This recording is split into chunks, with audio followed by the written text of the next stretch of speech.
Et puis je vais enfin découvrir la caravane aménagée avec la 2 chevaux et je suis impatient parce que j'ai vraiment pas eu les infos au fur et à mesure de la construction, du coup je sais pas du tout à quoi m'attendre, j'ai vu aucune photo, c'est la grande surprise et je sais que ça va être exceptionnel et j'ai trop hâte de vous montrer ça, trop hâte de faire ma première nuit dedans et voilà, je vous montre ça tout de suite.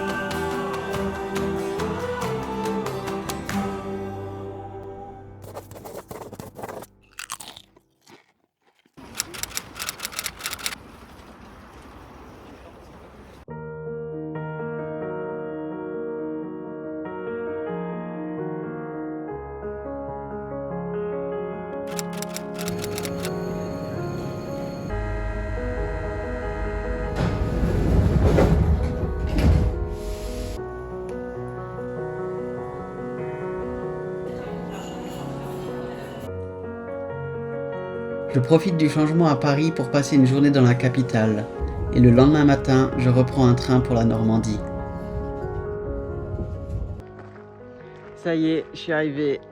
J'ai plus que quelques centaines de mètres à faire à pied. Je suis descendu du train à la gare en centre-ville. Et puis je vais découvrir la caravane avec la 2 chevaux, tous les aménagements qui ont été faits. C'est une surprise. Je suis pas au courant vraiment. Ça a tout été fait sans que je sois informé au fur et à mesure des aménagements. Du coup, j'ai trop hâte et trop hâte de vous le montrer, trop hâte de faire ma première nuit dedans et ça va être top, j'en suis sûr. Ça y est, j'ai récupéré la Dush. Ça faisait 1 an que je l'avais pas conduite, mais du bonheur. Par contre, le réservoir est vide et c'est vraiment compliqué de trouver une station. C'est le pire moment en fait pour avoir l'idée de traverser la France en Dush.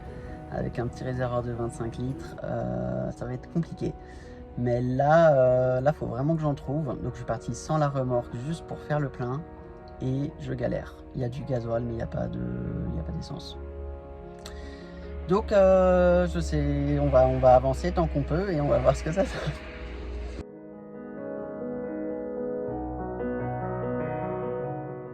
J'ai trouvé une station essence, c'est incroyable. Mais c'était limite. Et puis je vais essayer de quitter cette grisaille, cette pluie, le plus rapidement possible parce que j'ai pas envie de faire une semaine sous la pluie.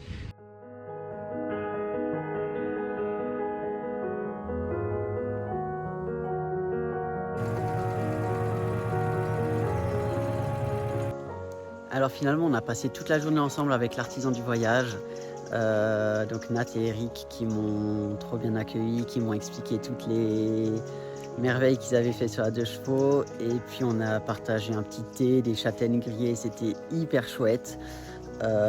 Du coup j'avais pas beaucoup de temps pour rouler ce soir, je voulais pas arriver de nuit dans un spot. Donc je suis retourné exactement au même endroit où j'avais fait ma dernière nuit lors du voyage aller. Donc ça se présente comme ça. Donc c'est tout proche de Vire. C'est en bordure d'une route vraiment tranquille. Il est 20 h, je suis déjà au lit parce que je suis fatigué, parce qu'il fait nuit dehors. Donc il n'y a pas grand intérêt à rester dehors. Mais j'ai de la lecture et puis je suis petite musique et je suis trop bien installé.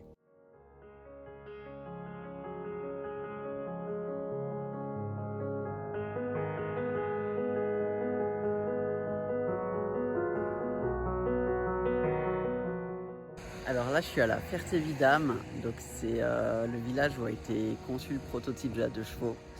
Donc je vais un peu découvrir tout ça. Il y a un château, il y a un domaine incroyable où ils avaient des pistes avec des petits pavés pour tester les suspensions. Ils avaient tout ce qu'il fallait pour élaborer un prototype dans les années 30. Et voilà, je me réjouis de voir tout ça. Je vais laisser la 2 chevaux se reposer un petit peu.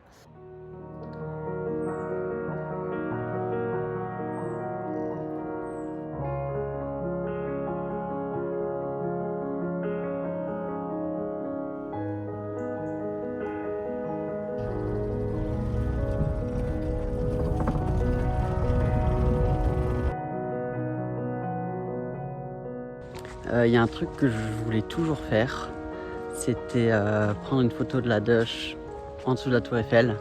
Quand j'étais gamin, j'avais une photo d'une deux chevaux rouge devant la Tour Eiffel. C'est une photo assez connue et je voulais refaire la même mais avec la remorque. Et puis là, je me suis dit, je suis pas très loin de Paris. Enfin, depuis la Normandie pour rejoindre le sud, je peux faire le détour. Donc, c'est le projet pour demain. Alors, est-ce que j'aime conduire en ville? Pas du tout. Est-ce que la 2 chevaux avec la remorque, c'est la voiture idéale pour conduire à Paris? Pas du tout. Est-ce que je connais Paris? J'ai jamais conduit n'importe quel véhicule dans Paris. Donc ça risque d'être assez marrant. Mais voilà, là je suis à Versailles. C'est hyper joli. Enfin, aux alentours de Versailles, quoi, dans un petit étang là pas loin. Et puis je vais passer la nuit ici. Et puis demain matin, je me dis c'est dimanche, il y a peut-être un peu moins de circulation dans Paris, peut-être. Et puis on va essayer de juste faire une petite photo devant la Tour Eiffel. Et après rejoindre, je pense, la Bourgogne. Je pense. Voilà.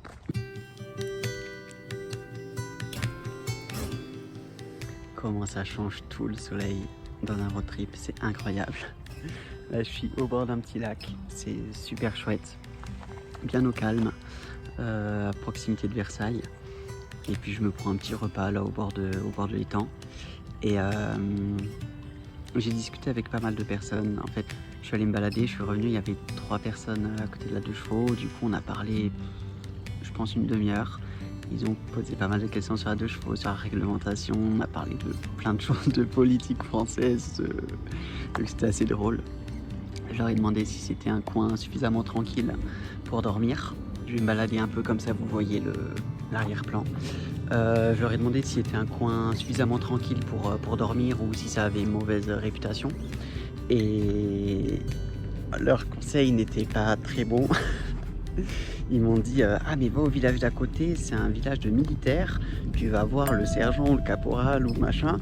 Et puis moi je te conseille de te mettre en plein milieu du parking de Leader Price, c'est bien éclairé la nuit comme ça, y a personne. Je dis ouais mais du coup je serai un peu visible.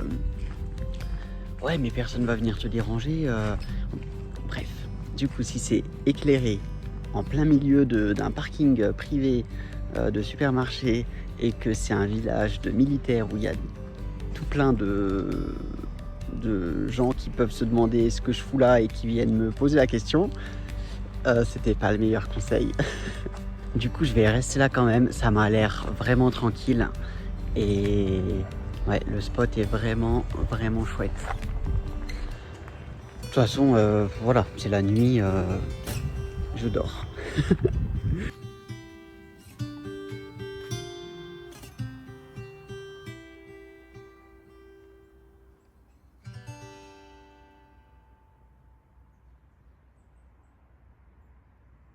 Je reprends la route direction la Tour Eiffel.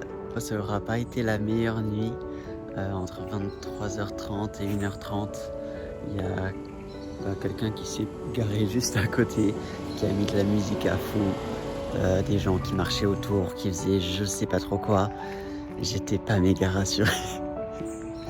Bon après, au bout d'une demi-heure, je me suis dit ils ont pas l'air de s'intéresser à la 2 chevaux ou à la remorque, juste ils faisaient leur vie. Donc du moment où ils m'embêtaient, enfin où ils cherchaient pas à voler quoi que ce soit, s'ils voulaient écouter de la musique, ils écoutent de la musique. Je suis pas chez moi non plus, donc chacun fait sa vie. Mais j'étais content quand ils sont repartis quand même.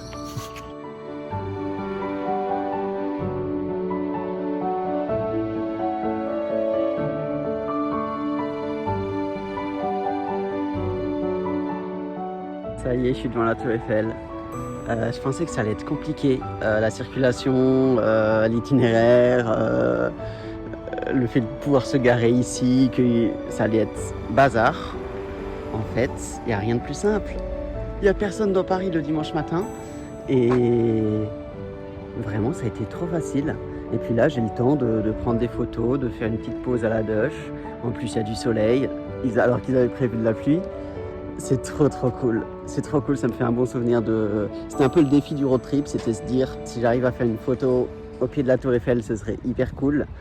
Et puis en fait, c'était hyper facile. Le seul petit bémol, c'est ces grillages qu'il y a de partout parce qu'il y a des travaux, des chantiers.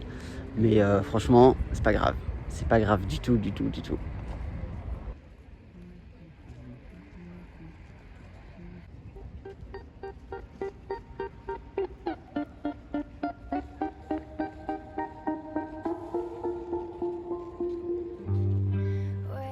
n'y a personne.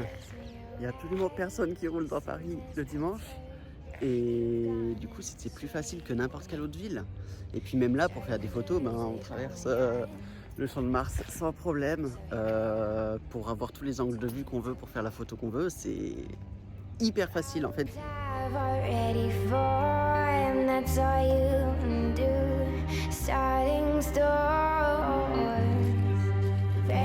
Je ne suis pas le seul à vouloir ramener un souvenir de la 2 chevaux devant la Tour Eiffel. Alors je laisse le temps aux touristes de faire leurs photos avant de repartir.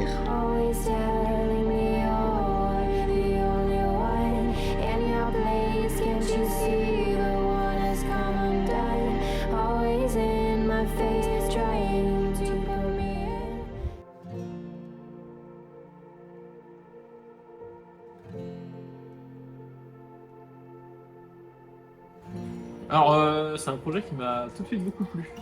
L'idée, c'est que l'ensemble puisse former un tout. Vulgairement un camping-car, mais dans le détail, quelque chose d'assez fini, assez confortable.